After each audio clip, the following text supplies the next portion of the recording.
ஐநா துணையில அடுத்து நடக்க போகுதுன்னு வாங்க பார்க்கலாம். நடேசன் கடந்து மண்டையை பிச்சுக்கிட்டு கிடக்காரு.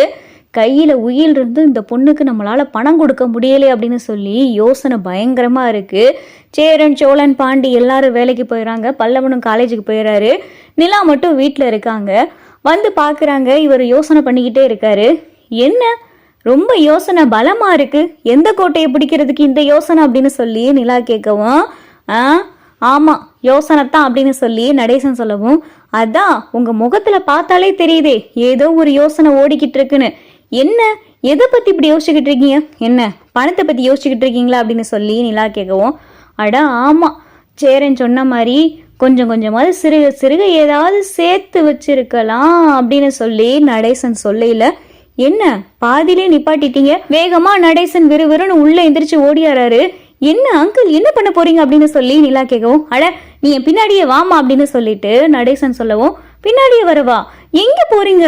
தோட்டத்துக்கு வாமா அப்படின்னு சொல்லி நடேசன் சொல்லவும், பின்னாடி இருக்கிற இடத்துக்கு வரவா? என்ன என்ன பண்ண போறீங்க அப்படின்னு சொல்லி நிலா கேட்கவும், எனக்கு இப்பதான் ஒரு யோசனை வருது. பல வருஷத்துக்கு முன்னாடி நான் பண்ண விஷயம் எனக்கு இப்பதான் ஞாபகத்துக்கு வருது அப்படின்னு சொல்லி நடேசன் சொல்லவும், பல வருஷத்துக்கு முன்னாடி பண்ணதா என்ன அப்படின்னு சொல்லி நிலா கேட்கவும், நடேசன் வேகமா பின்னாடி போறாரு.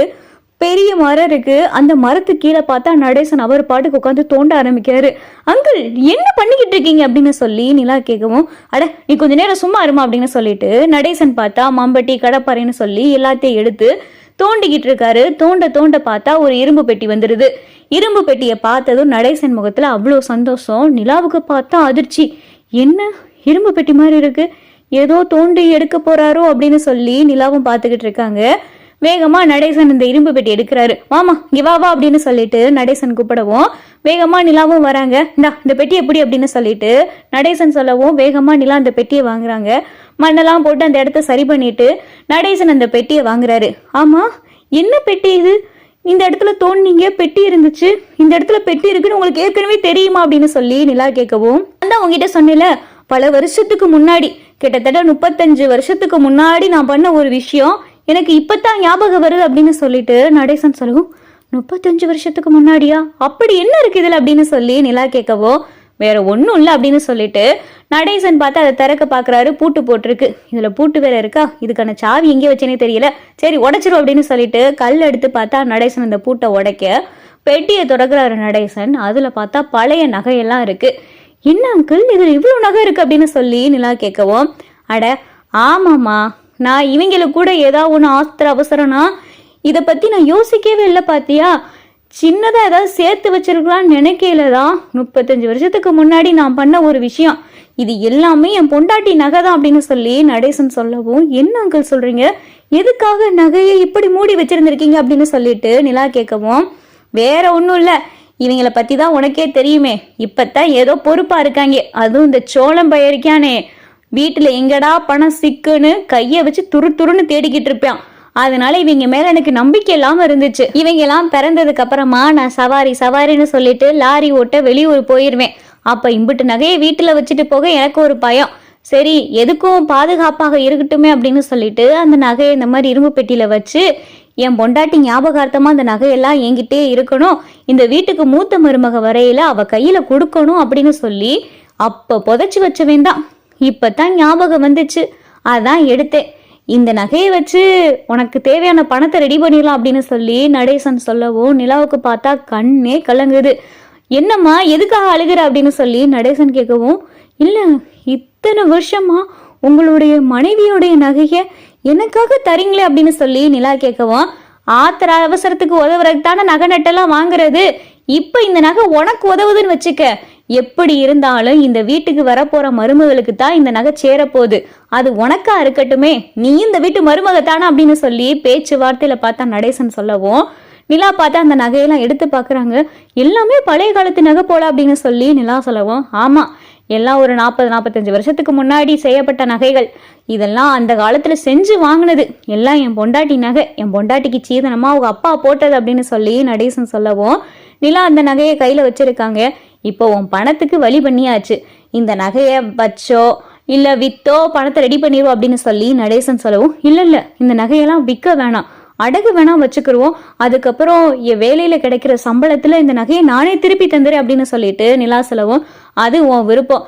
இந்த நகையை சொல்ல போனா எனக்கு விற்கிறதுக்கெல்லாம் மனசு கிடையாதான். என் பொண்டாட்டி ஞாபகமா இத்தனை வருஷமா இருந்துச்சு, அதனால விற்க கூட வேண்டாம் அப்படின்னு சொல்லி நடேசனும் சொல்லிக்கிட்டு இருக்க. அப்பதான் சேரன் வீட்டுக்கு வராரு. அப்பா அப்பா அப்படின்னு சொல்லிட்டு உள்ள வர நிலாவும் பார்த்தா வேகமா வராங்க.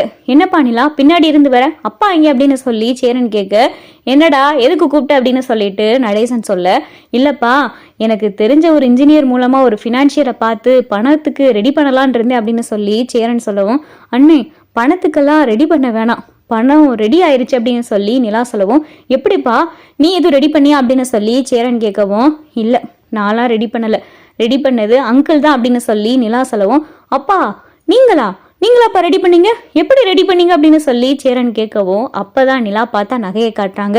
என்னப்பா இவ்வளவு நகை இருக்கு அப்படின்னு சொல்லிட்டு சேரன் சொல்லவும், இது எல்லாமே உங்க அம்மாவுடைய நகை தான் அண்ணா, இப்பதான் அங்கிள் எடுத்து கொடுத்தாரு அப்படின்னு சொல்லி நிலா சொல்லவும், இவர் எடுத்து கொடுத்தாரா, என்னப்பா சொல்றீங்க, இவ்வளவு நகை எங்க இருந்துச்சு அப்படின்னு சொல்லி சேரன் கேட்கவும், எல்லாமே உங்க அம்மாவுடைய நகை தான்டா, உங்க அம்மா போய் சேர்ந்ததுக்கு அப்புறமா இம்பிட்டு நகை எனக்கு அழிக்க மனசு வரல, நானும் சவாரின்னு சொல்லிட்டு லாரி ஓட்ட வெளியூர் போயிடுவேன், நீங்க அப்ப எல்லாம் சின்ன பிள்ளைங்க, உங்களை நம்பி இந்த நகையெல்லாம் வீட்டில் வச்சுட்டு போக எனக்கு பயமா இருந்துச்சு, திருட்டு பய வேற, அதனாலதான் இந்த நகையெல்லாம் இரும்பு பெட்டியில போட்டு நம்ம வீட்டுக்கு பின்னாடி ஒரு மரத்து கீழே புதைச்சு வச்சிருந்தேன், அது எனக்கு இப்பதான் ஞாபகம் வந்துச்சு, அதான் நிலாவை கூட்டிட்டு போய் அந்த இடத்த தோண்டி பார்த்து எடுக்கையில பெட்டியில நகை அப்படியே இருந்துச்சு, பாரு பல வருஷத்துக்கு முன்னாடி பண்ண ஒரு விஷயம் நிலாவுக்கு எப்படி உதவுது அப்படின்னு சொல்லிட்டு நடேசன் சொல்லவும், பரவாயில்லையப்பா இத்தனை வருஷமா இந்த நகை இவ்வளோ பத்திரமா இருந்திருக்கே அப்படின்னு சொல்லிட்டு சேரனும் அந்த நகையெல்லாம் பார்க்குறாரு. எல்லாமே பழங்காலத்து நகையில பண்ணிலாம் அப்படின்னு சொல்லிட்டு சேரனும் நிலாவும் அந்த நகையை பார்த்து பேசிக்கிட்டு இருக்காங்க. அப்பதான் சோழன் பாண்டி பல்லவன் எல்லாரும் வரவும் எல்லாருக்கும் நகையை பற்றின விஷயம் தெரிஞ்சு போயிடுது.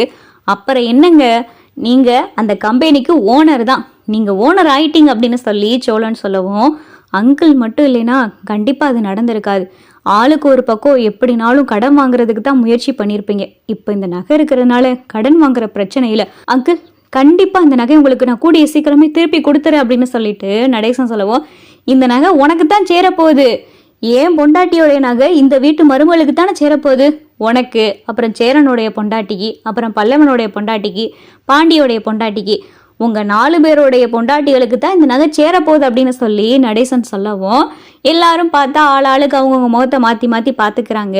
நிலா சோழனை பார்க்க, சோழன் நிலாவை பார்க்க, ஆக மொத்தம் இந்த வீட்டு மருமகளா இப்படியே நிலா இருந்தா நல்லா இருக்கும் அப்படின்னு சொல்லிட்டு சோழனும் மனசுக்குள்ள நினைச்சுக்கிட்டு இருக்காரு.